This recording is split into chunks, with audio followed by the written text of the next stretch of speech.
Hi guys, this book is about a grand old tree. And if you remember, a long time ago, we talked about how it lives for years and years and years. Now this tree flowers, but our grand old tree doesn't flower. Our grand old tree is an oak tree. And it comes from an acorn. But many trees have seeds that the birds carry. If you've never thought about what it's like to be a baby tree or where baby trees come from, baby trees come from seeds or from acorns.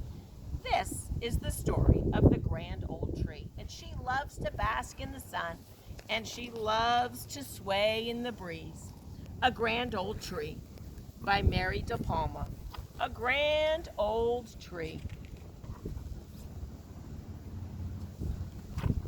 Once there was a grand old tree. Her roots sank deep into the earth, and her arms reached high into the sky. She was home to many creatures. Who nested among her branches. Squirrels scurried through her leaves, and caterpillars and ladybugs crawled all about. The grand old tree flowered.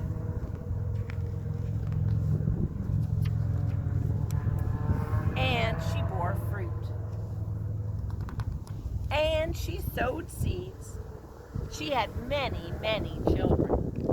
They changed the landscape for miles around, perhaps even farther than the old tree knew. These birds carry the fruit, and the fruit has the seeds, and when the seeds land in the soil, the seeds turn into a tree.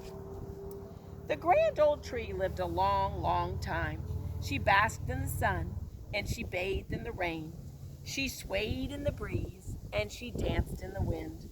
She grew, and she shed many millions of leaves. At last, the grand old tree was very, very old. Her branches no longer swayed and danced, but cracked and snapped in the wind. Finally, she fell, and snow gently covered her. The old tree died.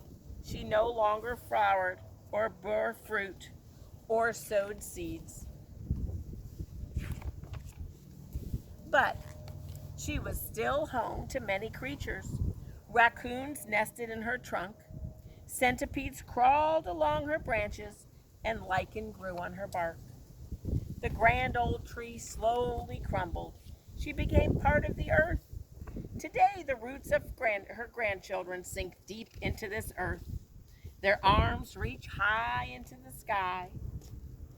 They are home to many creatures, just like the grand old tree.